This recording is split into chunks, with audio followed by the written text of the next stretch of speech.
I now give the floor to the distinguished representative of Vanuatu to introduce an address by the head of government. Madam President, Excellencies, I have the distinct honor and privilege to introduce the pre-recorded statement of His Excellency Bob Loughman Weibu, the Prime Minister of the Republic of Vanuatu.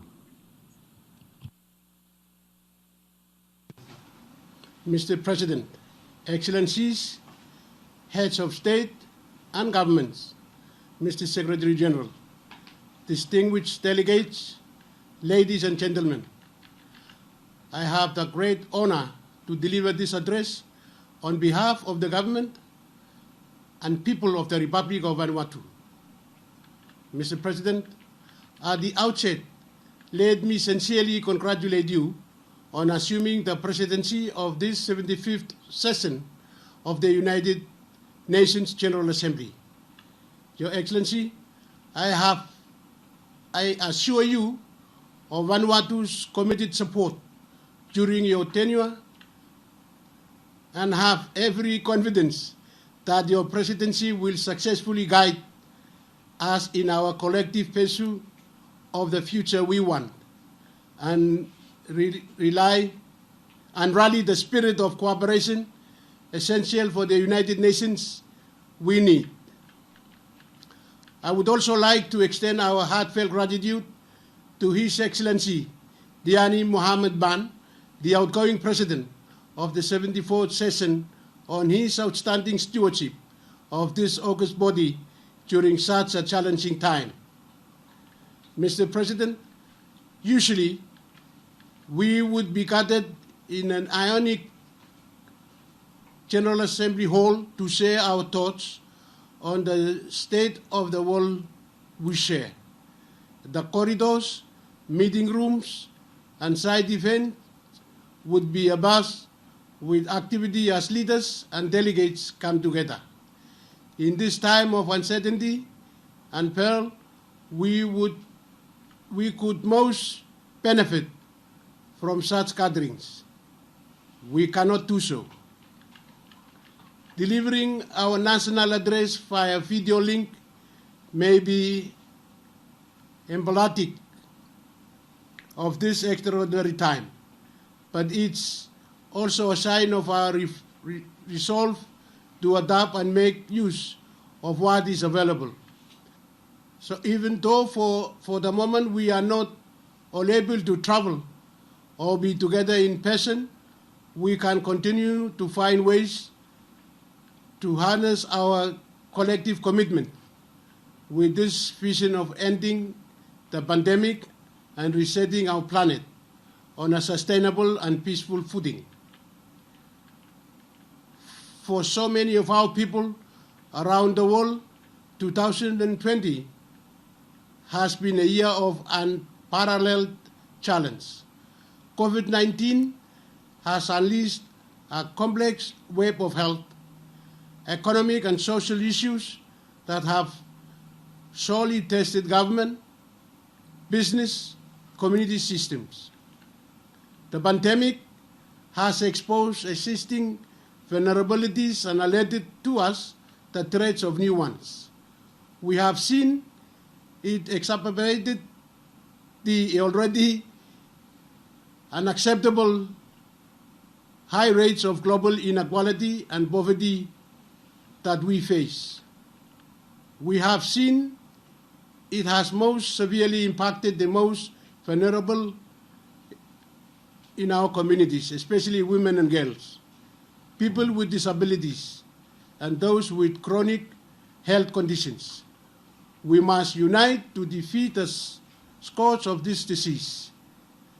As governments, we need to be able to continue to reach out to help families that have been split up or kept apart, alleviate the consequences of job losses and business closures, and continue to provide health care under the enormous strains of pandemic management, all while dealing with the drastic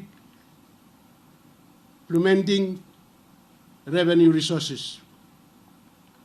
Mr. President, COVID-19 also shone a new light on existing global challenges and conflicts, including the escalating threat of armed race and terrorism, continuous human rights abuses, climate change, the displacement of people, the scourge of non-communicable disease, and the disruption of the technological revolution that is redefining the future of our work. Around the world, we see the fallout from the pandemic is deepening community divisions, escalating geopolitical tensions, changing trade relations, and threatening peace. It is most worrisome that these complex global challenges are compounding at a time when our multilateral environment is under its most severe pressures to date. Make no mistake, we need inclusive multilateralism. The global solidarity and concerted international cooperation we forge today will make us stronger to tackle these challenges together. The time of crisis has heightened our mutual responsibility to strengthen people's faith in multilateral cooperation and international institutions. The United Nations, with its universal membership, plays a central role in addressing our shared challenges. We should be focusing our efforts on strengthening it, not weakening it. United Nations can be compared to a big boat with individual nations occupying individual cabins in that big boat. Mr. President, as a small open island economy located in the South Pacific, we in Vanuatu know too well the importance of global solidarity. We know from experience that we are always better off when we are working together than in isolation. Thankfully, there are still no confirmed or suspected cases of COVID-19 in Vanuatu. Early border closures gave us this precious window to prepare our health responses, but have also come with serious economic and social costs. On top of that, in April, our country was hit by another severe Category 5 tropical cyclone. The severity of this compound disaster has already left enduring scars on families, communities, and the nation. Limited resources and stranded further by ongoing recovery efforts from previous disasters. Even looming is the threat of further future disasters and extreme weather events, which are being fueled and exacerbated by climate change. Even so, our experience assures us that by working together, we can and we will recover. We will build back better and emerge stronger and more resilient. It is in this spirit that we come together as a nation in July to celebrate our 40th anniversary of political independence.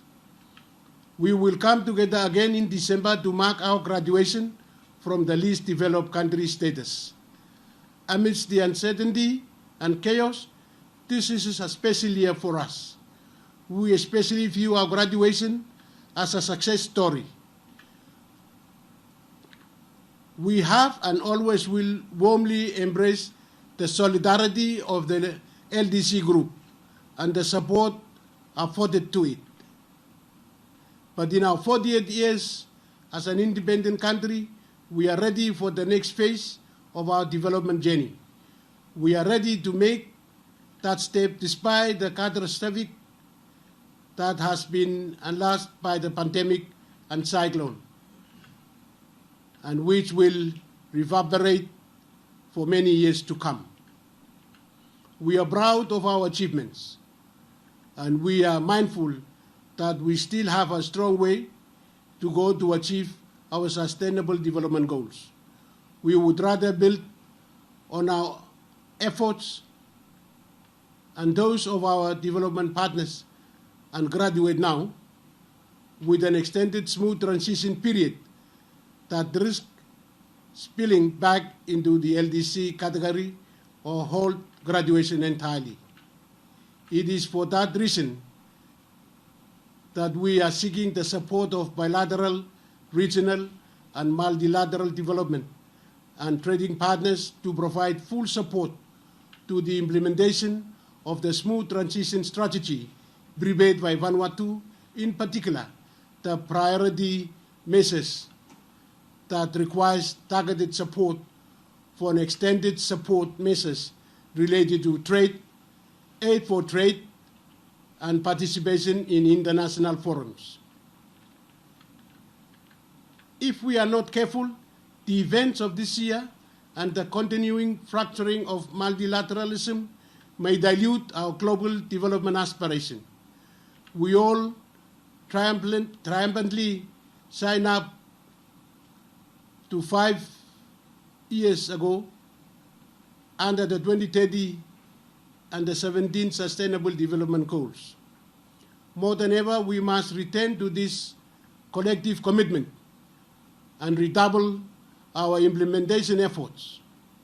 In Vanuatu, we have already contextualized these global goals in our national aspiration, articulated in Vanuatu 2030, the People's Plan. This year, we have sought to ensure that our national recovery strategy not only responds to the immediate social and economic environmental needs associated with COVID-19 and Cyclone Harold, but that it empowers us to build back better and continue to advance our development aspirations. We must keep moving forward and not just revert back to how it was before. The increasing frequency of extreme weather events and other disasters means recovery has become the new normal. Building back better will only be possible if we have the right architecture in place. For us and other small island developing states, especially, our biggest threats are global, most notably climate change and the management of our ocean. Therefore, our solutions too must be global, and that means it is imperative that the necessary international architecture is in place, with the resources to address our complex challenges becoming scarcer. Vulnerable countries such as LDC and SEEDS especially face a daunting future. Put simply, we need a fully functional working United Nations. We need the United Nations agencies to be working in solid partnerships with member states and with other multilateral organizations. We know there are problems, but we need to find ways to fix this and not create even greater problems by continuing the trends that are undermining multilateralism and international cooperation. Building back better also means we can no longer just accept business as usual. So I would like to suggest some areas that we, as the United Nations, should focus on the forge a new path to a collectively brighter future. First, COVID-19 has resulted in mounting deaths in countries that can least afford to service them. It is essential that the multilateral financial institution provide debt forgiveness and relief. This should be accompanied with tailored concessional finance packages and grants. These measures should ensure there is adequate physical space for countries to weather not only the current crisis, but also to finance the implementation of the sustainable development priorities. I acknowledge that some great work has already gone ahead in this area. However, I believe more needs to be done. Second, climate financing needs to increase to ensure the recapitalization of financial instruments, such as the Green Climate Fund. Again, we call for the processes to access these funds to be simplified and made easier to access in order to allow small island developing states like Vanuatu implement the climate change mitigation and adaptation priorities reflected on various frameworks of implementation, including the national determined contribution.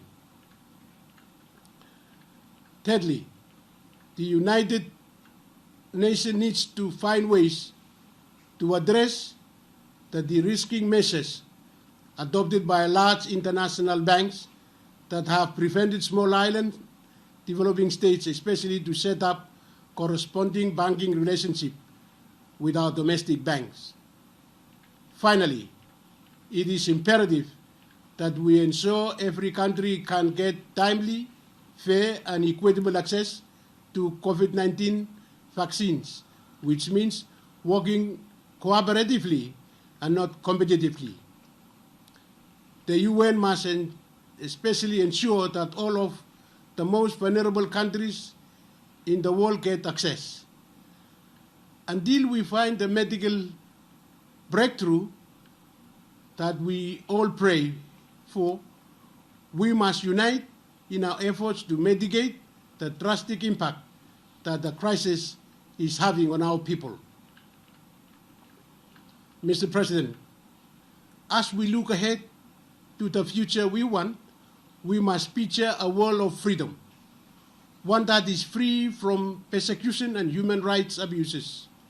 This year, as my country celebrates our 40th anniversary independence, we are reminded of our strong cultural connection with the Humanubne and Humanine Islands, commonly referred to in English as Matthew and Hunter Islands. Although they were integral parts of Vanuatu during each colonial period, France has regrettably and unlawfully claimed them as its own. Beyond representing the failure to complete the decolonization of Vanuatu, France's actions have impeded the ability of the Ni Vanuatu people to perform their traditional cultural and religious practices on the islands. This is of particular concern because maintaining our people's cultural heritage is of the greatest importance to the Ni Vanuatu people. We have endured a long and unfortunate history of colonial exploitation. Although all Ni Vanuatu consider Humanubne and Humanine to be sacred, they have particularly great significance for those who come from the islands of Tana, Futuna, and Anaijam. For countless generations, the indigenous people of those islands have performed sacred rituals on them. To this day, Humanubne and Humanine continue to maintain a central place in the religious observance of their people. I look forward to their return to the islands, as facilitated by the former UN Special Rapporteur on the rights of indigenous peoples. Furthermore, we are also mindful that some territories continue their struggle for freedom. In our region, New Caledonia will soon face another referendum on the question of independence. It is important that this remains free, fair, and transparent, and continues under the supervision of the United Nations. Mr. President, we know there are widespread human rights violations happening all around us. And yet it seems the world is taking a selective approach to addressing this. In our region, the indigenous people of West Papua continue to suffer from human rights abuses. Last year, leaders from the Pacific Islands Forum respectfully called on the Indonesian government to allow the United Nations Office of the Human Rights Commissioner to visit West Papua province. To date, there has been little progress on this front. I therefore call on the Indonesian government to please heed the previous call of Pacific leaders. Mr. President, the theme of this 75th General Assembly calls on us, the member states of the United Nations, to come together to frame the future we want for Vanuatu. This extraordinary difficult year has been the backdrop to the start of the next phase of nation building, marked by our independence celebration, culminating with our LDC graduation in a few months. We hope that by sharing our experiences, we can contribute to global learning as we navigate the current crisis and work together in the pursuit of sustained peace and sustainable development. And as we emerge from the grip of COVID-19, we should continue to align our national and global recovery to existing commitments to reorientate growth models to the ones that are more sustainable and greener in nature. More than ever, multilateralism must be defended and responded to the evolving needs of our times. The UN Charter remains our moral compass and continues to remind us of our common duties to save humanity. I thank you, Mr. President, and God bless you all. On behalf of the General Assembly, I wish to thank the Prime Minister of the Republic of Vanuatu for the statement just made. I now give the floor to the distinguished representative of Capo Verde to introduce an address by the head of government.